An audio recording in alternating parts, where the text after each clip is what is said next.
Welcome to Friday Facts number 429, Vulcanus, Demolisher Enemies, and Mojo. Guess what? I was right. You got biters. I got biters. Well, worms. I got worms. I can have some tablets that should get rid of the worms, but I can also use other weapons to get rid of the worms. Yes, you should. Yeah, we have worms. Like all biters, you should use weapons to get rid of them. Yeah. So, you place a new prototype, big mining drills, the principle of resource extraction technology, on the closest tungsten deposit on your fledgling Vulcanus factory. A few power balls later, they're happily mining away, providing a new constant source of valuable tungsten. A rail ramp and station just fit in the area too, but without any rail supports in your inventory, the line isn't going to go anywhere soon. Transport belt will have to do for now. As you return to the main factory, placing transport belts connected to the new resources base, you feel it trembling from the ground. The big mining drills make a lot of vibrations, but this is on a whole nother level. Something else must be going on. You head back to the mining site. Across a river of lava, you see a truly gargantuan creature snake its way around a volcano. This formidable beast most closely represents a centipede or millipede, but is larger than a train. As it moves forward, the ground at its face is broken apart, leaving a trail of torn up rock and patchy lava. Trees, rocks, and even cliffs are torn apart by its passage. Ash flung in the air, making an abrasive cloud that blankets the body and lingers long after it has moved on. The creature roars up and speeds up. As it does, it starts shaking the ground harder. Rhythmic vibrations agitate the wide area around it, kicking up a huge cloud of ash and destabilizing the terrain. And we have a video. And A fun video. See the ash cloud rolling in. As you know it's getting closer. Yeah, the ash cloud is miles away from the head. Yeah. Miles away.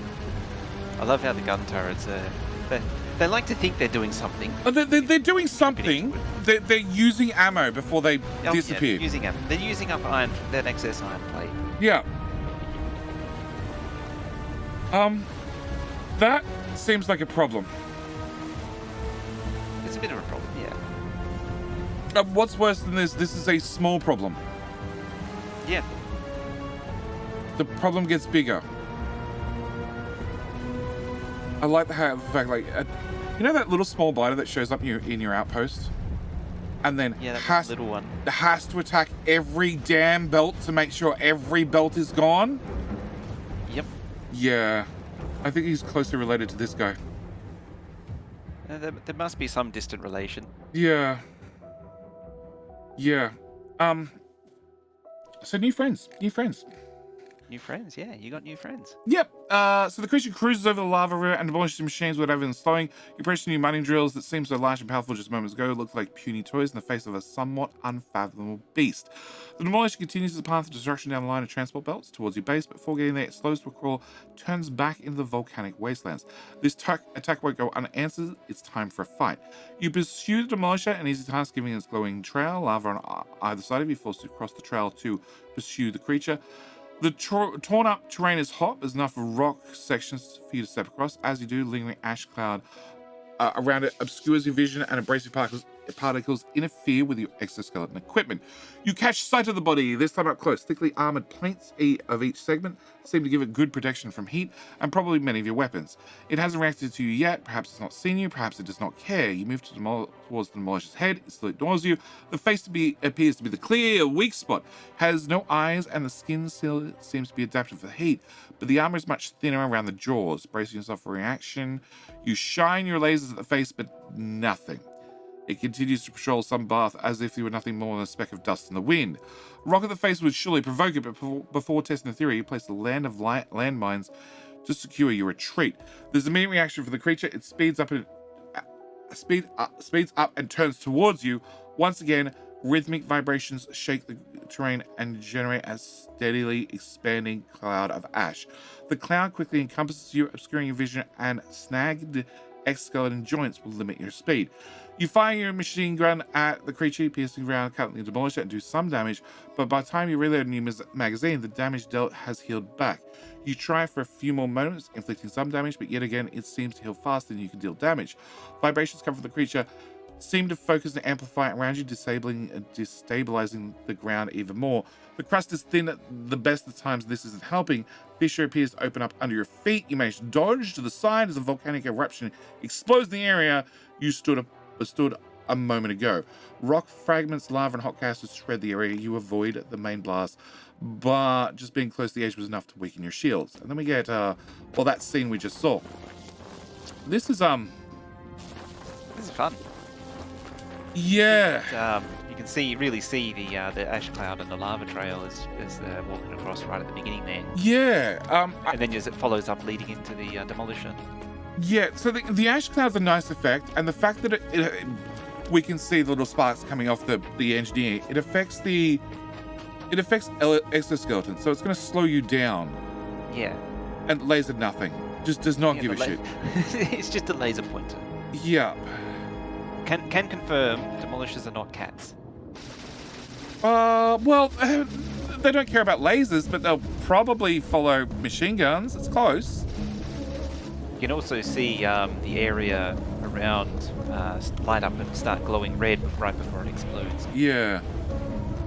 And while it's aggro, you can also see it slowly demolishing the cliffs. Oh yeah, it's a big giant battering ram.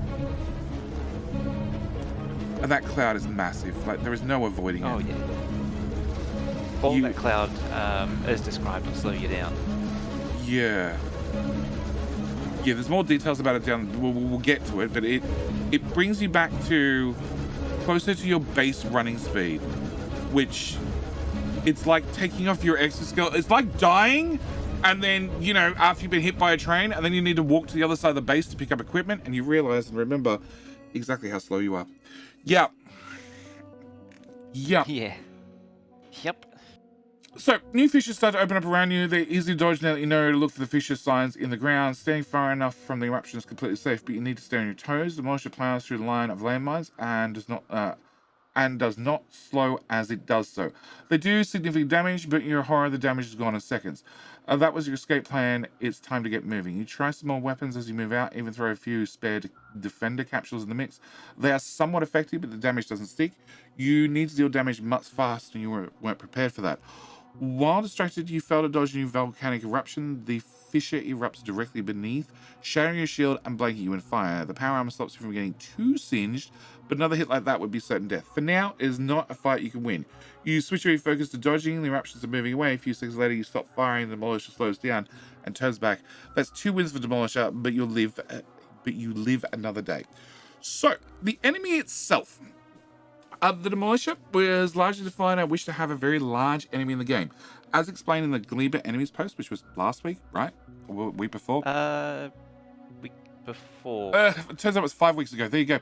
Actually, 5 weeks ago. Yeah. Larger creatures more problematic for sprite sheets. For a conventional enemy, width and height directions animation frames, with the height automatically larger and generate larger creature needs more directions, more animation frames to look good. So conventional enemies don't scale well. We identified early on that a segmented enemy was one way we could have a very large enemy, because in theory, we only need one animation frame. Think of like trains. Trains they animate perfectly fine, whether it's a 1-1 or it's a Mojo got busy and you happen to have what was it, 864? 864-8 or something? Yeah, something like that. Yeah. They animate perfectly fine. So, yeah, they went with a large segmented enemy. The earliest, most basic text-only draft of the enemy types had a basic category of animation, method, or movement. I won't list all the types we were considering, but it included leg enemy, segmented enemy. We didn't know which type we'd go where, though. For a while, the segmented enemy was going to go on Fagora. That's because we knew Fagora landscape would have islands. So it made sense for a segmented enemy to be able to cruise the space between islands and give it an unbroken range. So Fagora is the lightning one, right? Yeah, that's your lightning scrap world. Yeah, which has all the oil, Ocean. dune, the heavy oil quicksand. Yes. One problem with this was, of course, the Dune franchise, because it's just so well known.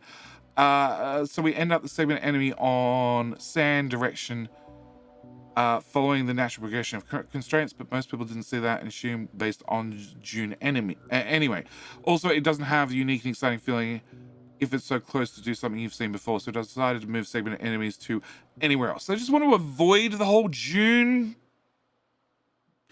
I don't know, stigma. At least not trying to retread the exact same thing that Dune Dune's sandworm does. Look, the sandworm, the movie was in the 80s, the book was in the 60s, 50s, I don't remember. And it's been copied.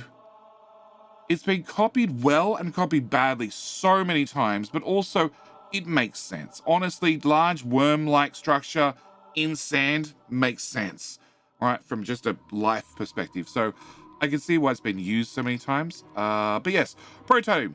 After I finished the main prototyping for Space Age, I shifted his focus to enemies. I made a branch for the game just for prototyping enemies, never to be merged in the main game, just to prove out concepts, something tangible to further discussion, and an enemy sandpit. League enemies went to Gleba. We didn't know if we wanted wanted more of a stomper or a strafer, so I added both options, expecting one to be chosen. In the end, both survived the cut.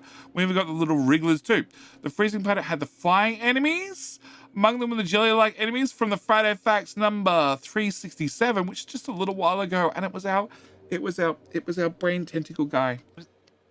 It was the first tease of new content, that was. Yeah, in when the hell was that post?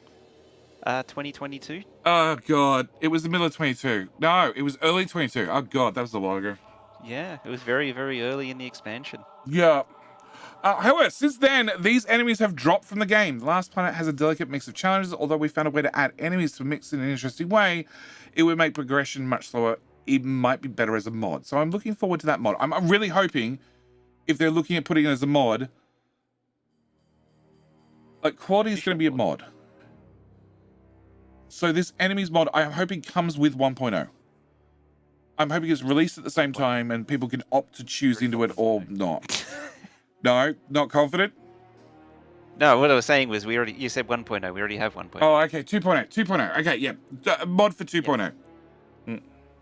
I mean, we already know Space Age appears as a mod. Yeah. Quality's a mod. Appears as a mod, and Elevator Rails. I believe Elevator Rails appears as a mod. Yeah, yeah. They're all mod items. So, and you can turn any one of them on and off. They're not codependent on one another. So having jelly-like enemies, I hope is a mod as well. And I hope it comes, like I said, I hope it comes out with 2.0. And it's not like Factorio 1 and 1.1. You got to wait for 2.1 because I think that'd be a shame. Even if it's released as a mod and it's like a little bit rough around the edges, I don't mind it being a little bit rough around the edges, I guess.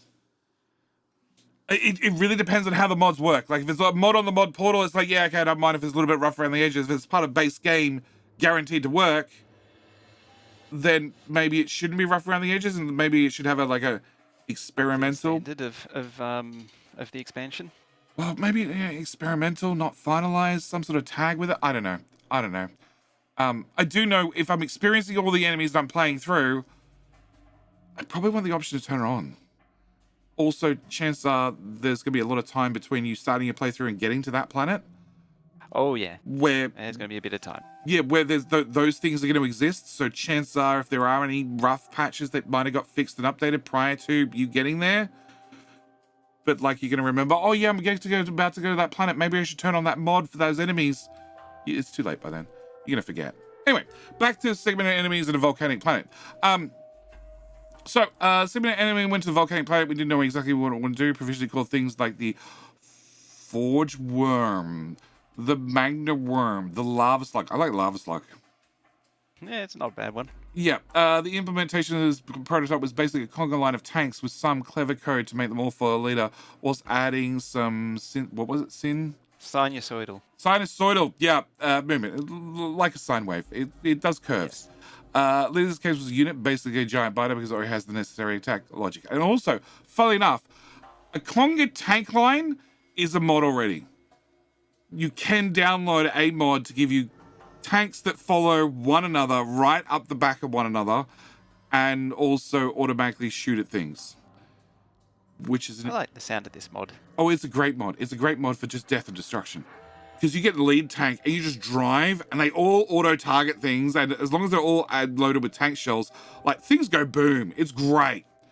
So that was a prototype from years ago. They start off with, you know, a giant row of tanks because they'll follow one another and a biter. So design. Moving the segment enemy to a planet was mostly land had a lot of consequences for the graphic. If the creature was deep in water or sand, it would be a reasonable to have most of the creature hidden below the surface and only see a few segments above the surface and gaps between them, e.g. head, gap, back, hump, gap, repeat, tail.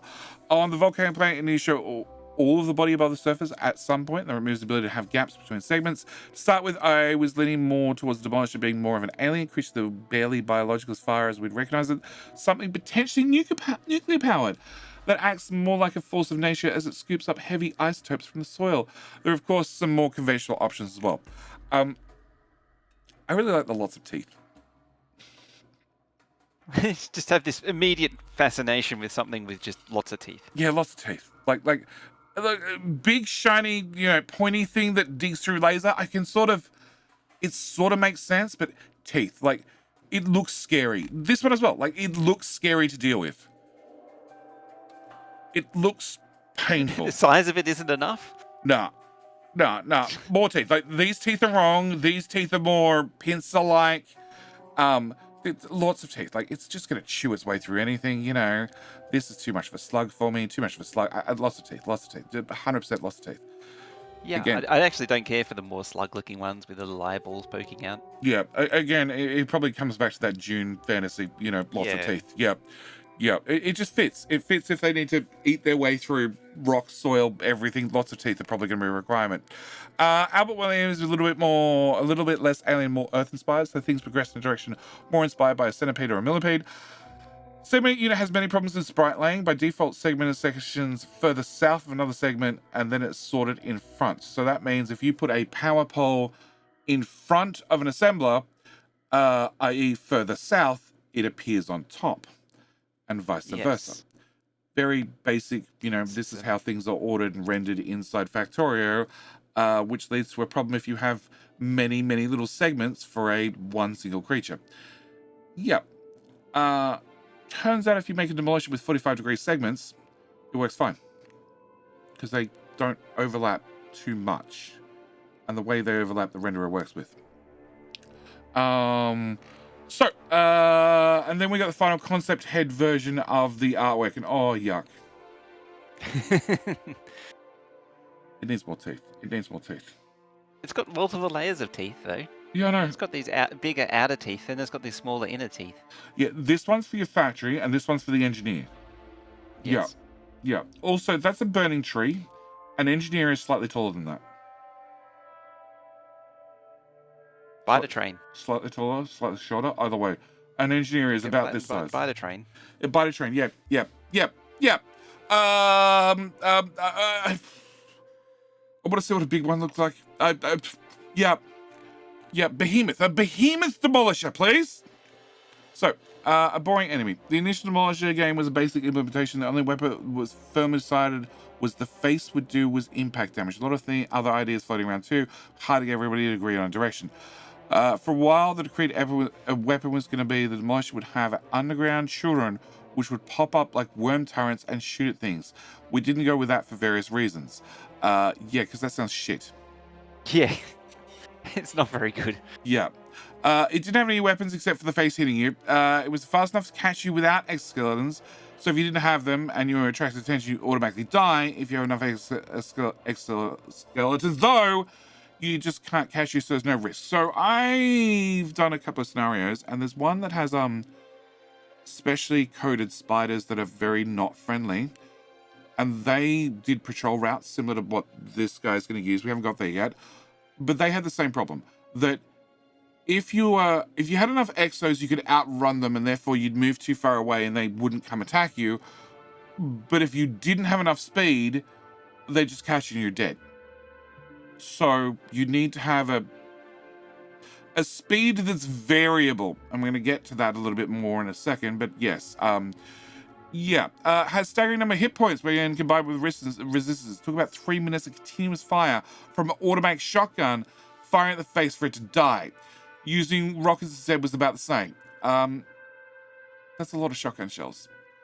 Yeah, 3 minutes of shotgun is... Oh, the automatic shotgun. It's like boom, boom, boom, boom. It doesn't let up. It's got to be like 400, 500 shells. It's a lot. Possibly more. It's a lot.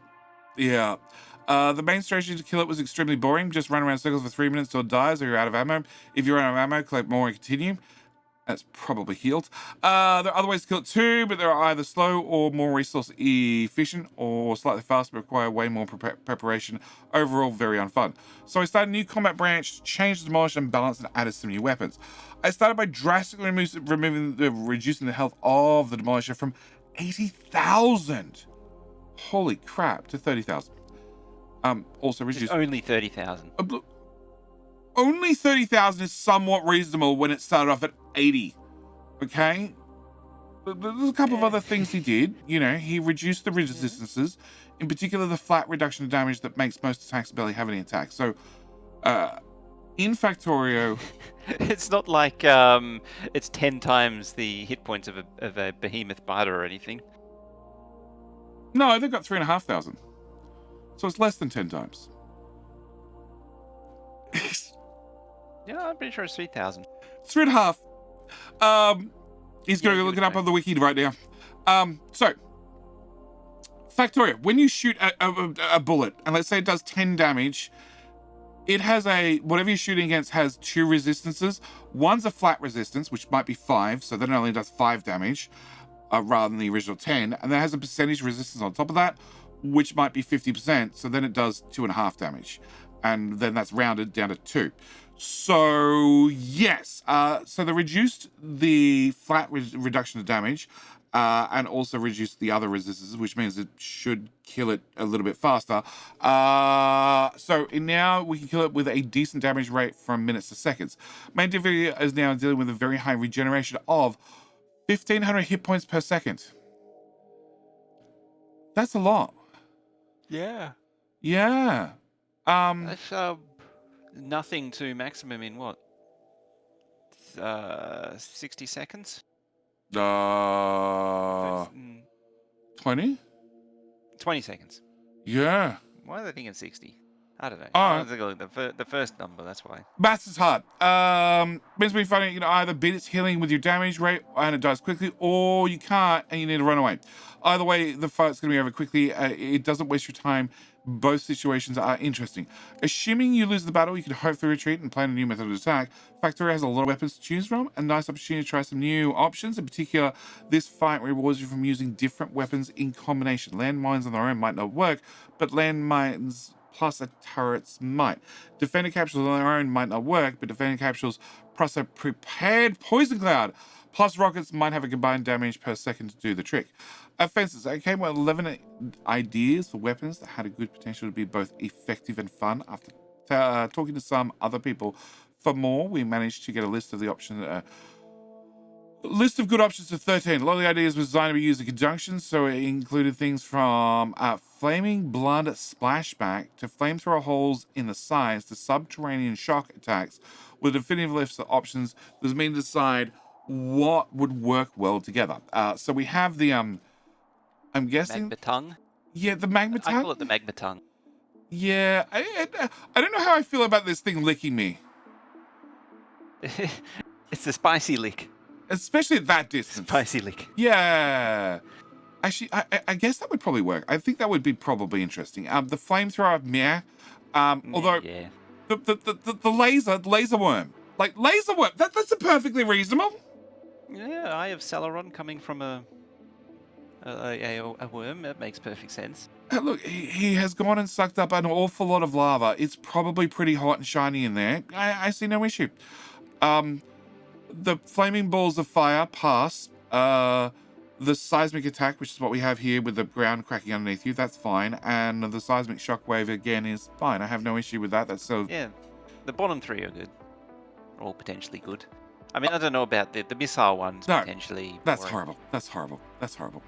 Like these 3. Like, give me a laser with a ground attack with a seismic wave. I wonder if a laser is going to make it into a 0-day mod. I wonder if that's going to happen. No! Imagine a mod that randomly assigns one of these attacks to it, so God, no. has the same attack. Oh God, no! Oh and God, no! Pick your fight. Oh God, no! What it is? No, God, no! So there are So two one main of them might abilities. do seismic, one of them might do flames, one of them might do... Oh, I suppose you could have 2 weapons as well on top of it. So you'd have 2 combinations. Okay. The normal ones, without anybody modifying the code on day 0, is the monster will have a raw or shockwave attack. If the shockwave hits you, could be stunned or slowed. This would kick up a cloud of ash as the shockwave travels.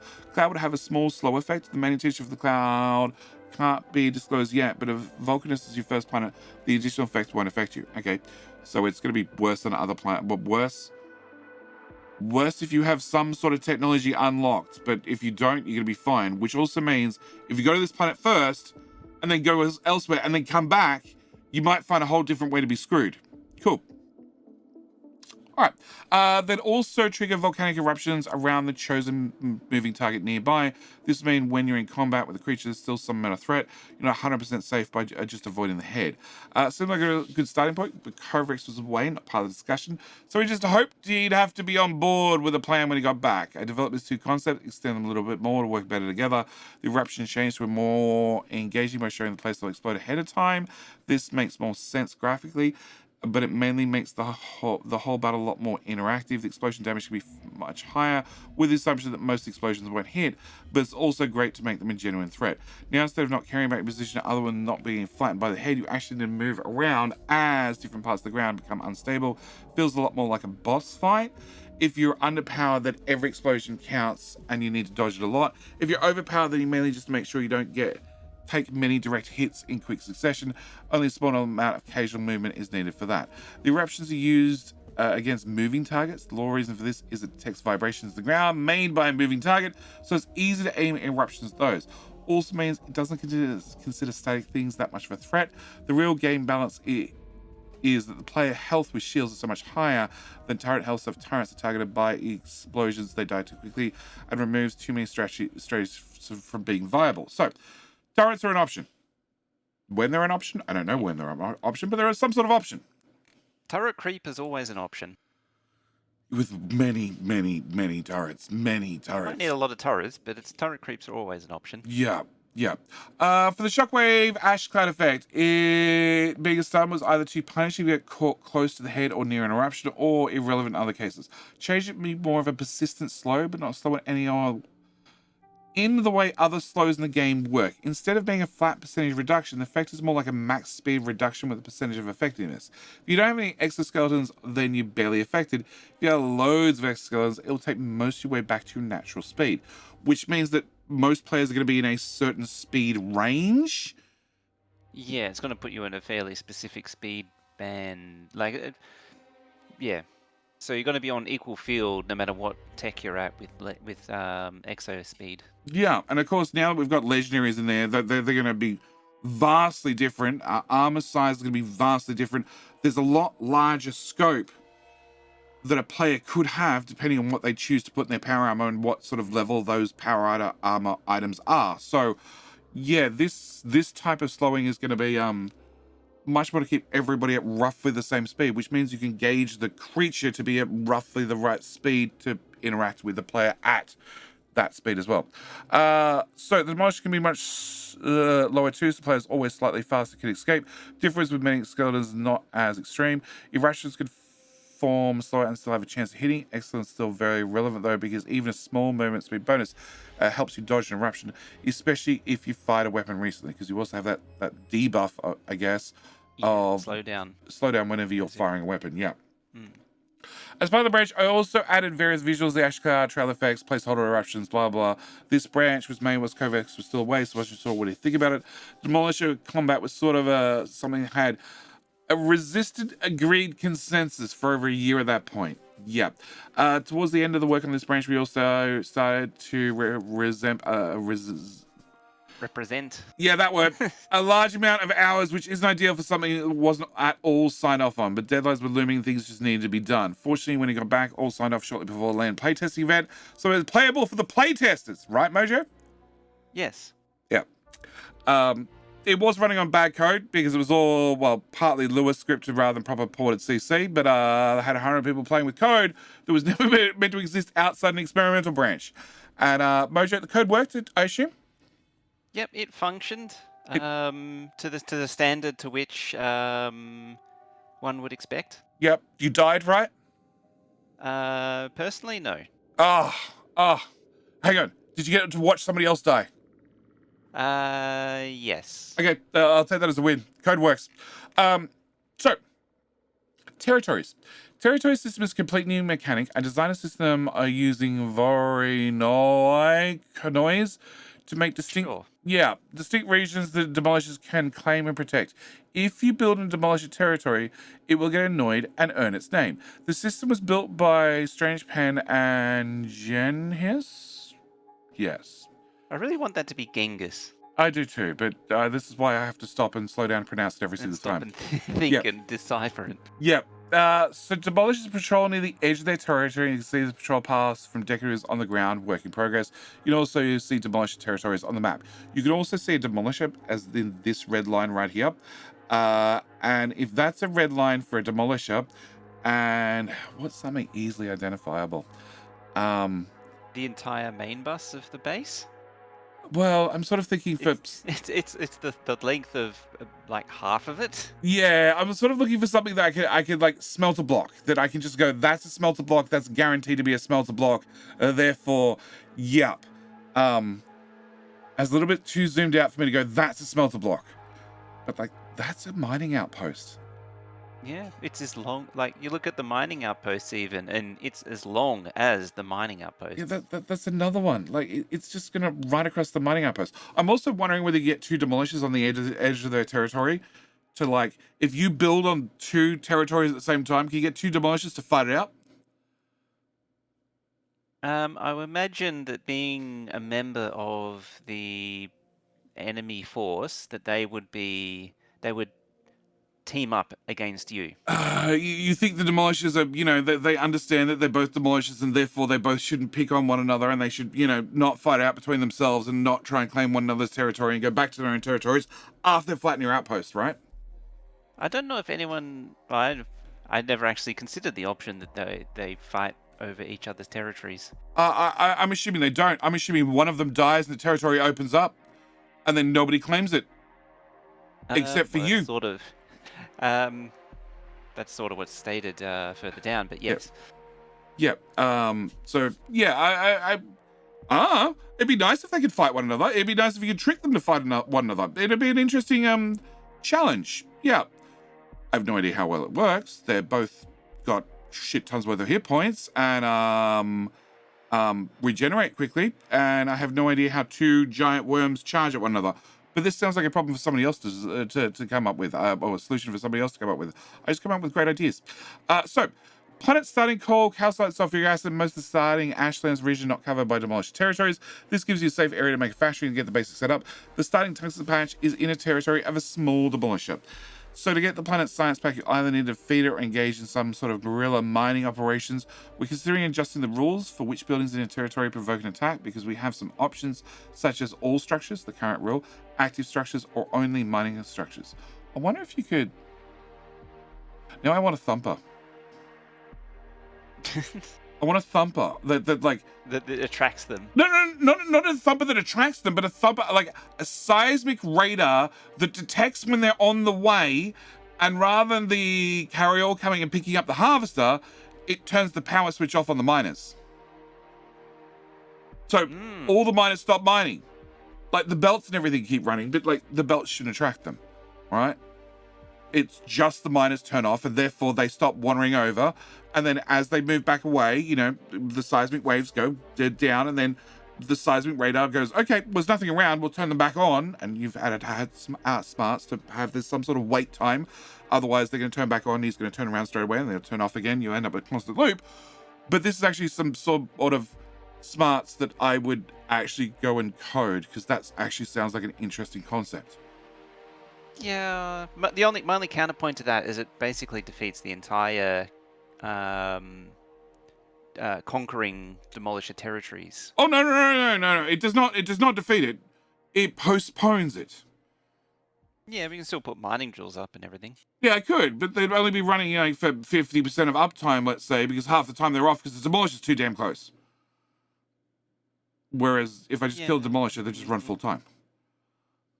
sort of the intention is that you need to take them on to deal with it. I realize what the intention is, but To do I'm the trying to mining. give myself a reason to use smarts, and a thumper's a little bit too much on the nose, but a seismic radar, that's a good idea right there. Seismic radar and a signal wire, and some sort of on off, in range not in range situation. Yep. So there's no pollution. Demolish is only provoked by building their territory or by damaging them. There's no evolution. Demolish size only controlled by distance from starting area. So this is the spawn, which means every red line of a damn demolisher is a small one. Yes. You conceivably haven't seen a medium yet. Oh, I definitely haven't seen a medium, but that also means I haven't seen a large, and that also leaves the question on whether there's a behemoth version out there. Yeah, that question is unanswered currently. Yeah. These are things we're gonna have to wait to 2.0 to find out. Yep. Yeah. This channel, you hit subscribe, you'll find out. Because I guarantee you, combat testing is one of the things that we're doing. I found many ways to kill all size demolisher at all tech levels within reason, but for every successful way, I found there are many more unsuccessful ways. Looking forward to people encountering demolishers during the playtest event, so I joined different servers to watch their first encounters. I estimate that at least 60% of players survive their first encounter just by panicking and immediately running away. Sounds reasonable. Running away, yes. Yeah. For players that tried to fight, I didn't see anyone get a kill in their first try, and only 25% survived their first try. Every server killed at least one demolisher, but the ways this happened were wildly different. Players even found one way that I didn't think would work, but I don't want to spoil successful strategies. Big demolishers are much more difficult to kill. There are ways to do it early game. It's not easy, and it's a big investment. For many players, I expect them to wait for tech on other players before killing big demolishers. You lure demolishers to follow you and force them to destroy cliffs, but be careful about leading them back to your base, because that seems bad. Yeah. That seems really bad, because they're only interested in like the outpost area, the parts where you've built into their territory. So don't lure them too close. Yeah. So combat clarity improvements. We continue to update and balance right now, but the biggest problem is not with the combat stats themselves, but with transparency and feedback for the player. For example, at the moment you alt-click a segment, then Factorio Factopedia shows you the body resistance, but you need to click on the head to see the head resistances. Ideally, all body parts link to the same page, which can show you both sets of resistances. Likewise, we need to clarify somewhere that segments take damage individually, but all damage is transferred to the creature as a whole, which is really the head. Demolishers have no resistance to poison capsules. It's not a hint to use poison capsules. It's just because poison damage is so weak compared to other damage types that adding resistances doesn't make sense. The problem is if you test one poison capsule on a demolisher, it looks like no damage is dealt because the regeneration is higher than the damage of a few poison capsules if they hit multiple segments. So the damage is healed instantly and the health bar doesn't even appear. Reality is they do offset some regeneration but isn't communicated. We need to make the health bar linger for a moment after any damage, then it will make the situation clearer. There are some small adjustments will be made over the coming weeks. Lots of poison capsules should work.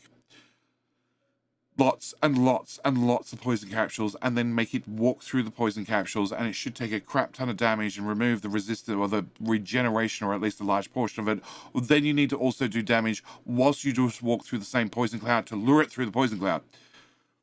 Yeah, I can't see poison capsules working. Keeping the poison up. Yeah. So demolishers aren't finished. Some graphics and other small details are still in progress. For example, the eruption explosions are still the generic huge explosion, but we're way through a more appropriate lava-based animation doesn't obscure the player so much. We're also intending for demolishers to have more sinusoidal motion, but some of the things need to be completed first. Unlike other planets, with exception is that casual defenses usually win.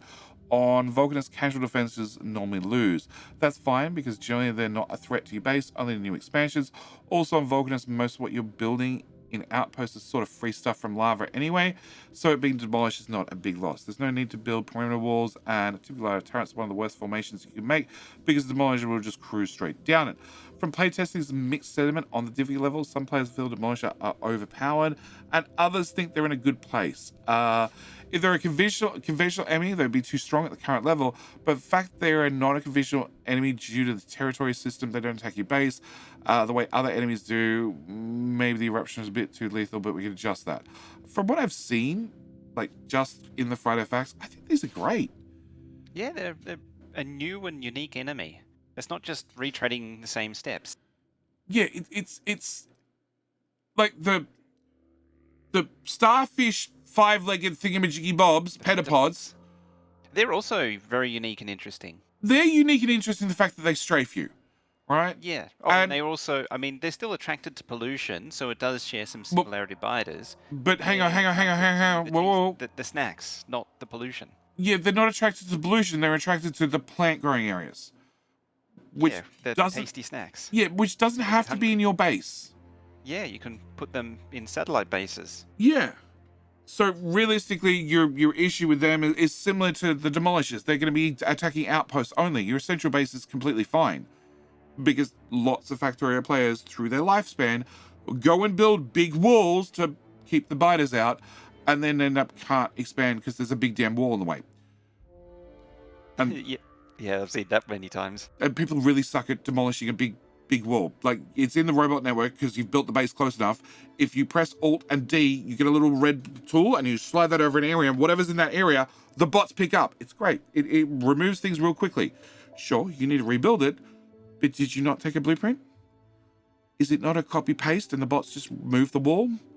If not, Control X, select the same area, slide up 10 tiles, click. It's not that hard.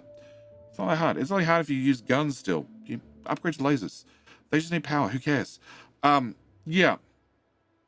Yeah, from what I've seen, Friday Facts, this looks like a fun challenge. So there have been a lot of options, but given space and time to find options that's best for you, without spoiling specific strategies, the broader categories you have are good combination of personal weapons with well-executed combat, static defense strategy that can be reused for multiple territories by luring in distant enemies, so you can build some sort of demolisher trap, import special weapons from other planets, wait for more damage upgrades and text and quality to make all strategies better. Demolisher combat can be fun and strategic. Each one is a boss fight, unlocking new territory. Demolishers are definitely the toughest enemies in the game. When something at first seems impossible to kill, it can later be killed quickly and efficiently due to a well-executed plan. It is very satisfying. Also, I think the overall strategy of many rockets on 10 spiders would probably take care of the job as well. Oh yeah. Like, overwhelming numbers. Like, a one player is a problem, but 10 spiders that have the 4 rocket launchers that just go bang, bang, bang, and bang non-stop, that should probably take care of a demolisher fairly quickly. I have no idea whether we have spider tech at this point, but, you know, anything's possible. And yeah, the fact that they're, you know, off in a far distance land, they're not going to come get you. Who cares? They're only, you know, if you run out of, well, resources. And yeah, look, if you're going to play a game, you're not going to go mega base. You're not going to try and get legendary everything. Apart from you probably need all your starter patches because that's pretty common for Factorio, and then probably one patch on top of that for a normal Factorio playthrough. Like Maybe one or two. One or two, yeah. Yeah, so expand once, twice, 3 times, you know, capture the patches, clear the area, and then bugger off and potentially never have to come back here. So you never have to deal with them again. Yeah, so like potentially, like for the most minimal playthrough, you might only have to kill or defeat 1 to 3 demolishers. Yeah. Yeah, I can see that easily. Anyway, that's pretty much it. This for Friday Facts. Unfortunately, our floaty, slimy, tentacle guy doesn't exist. That's unfortunate. I was hoping to have flying biters. Hopefully it'll be some sort of mod. Hopefully we can have flying biters on other planets instead. We now have demolishers. Anything else you want to add, Mojo? No, we covered everything. So the only question we have now is the lightning recycling planet. Does it have friends too? Yeah, we haven't answered that. Or have we? No, we haven't. Didn't this when we were talking about enemies before, when it was talking about the thingy enemy, The thingy enemy. the potential for enemies, like when it referred to the FFF. So what did they say? You know, leggy enemies went to Gleber. Stompers and Strafers. The Freezing Planet was meant to have the flying enemy. Uh-huh. And then there was meant to be a segmented enemy. Oh, this is this guy. Yeah, and the Demolisher is the segmented enemy. Yeah, yeah. So what I think most people take from there is that that's the extent of the enemies. It might be, but maybe there's a friend waiting for me on the lightning planet. Like you said, Maybe. we're waiting for the robot army to fight for us on the scrap planet. Yeah, the scrap planet full of lightning and everything. They get instant recharge by lightning. Robot enemy. It keeps them going perpetually. Yeah, exactly. So hopefully you find out about that in the next week's Friday Facts, but it's getting very, very close and very, very soon. But either way, we need to leave this here. As always, thank you guys so much for watching. Do hope you've enjoyed. And actually, no, I forgot Mojo prediction next week. Ooh. Are we gonna see the final planet? Maybe. No. No. Oh no, not against the Demolisher. Demolisher's too big, so it's got to be another quality of life thing. You're gonna call your life. I'm going for robot scrap friends because it's the last option. Robot scrap friends. Okay. Going for the biters. On the lightning planet that recharge via the lightning and heal via harvesting their own scrap. That is my guess for next week's Friday Facts, number 430. Either way, we need to leave this here. As always, thank you for watching. Hope you've enjoyed. We'll see you next week for next week's Friday Facts. All right, we're out. Bye. Bye-bye.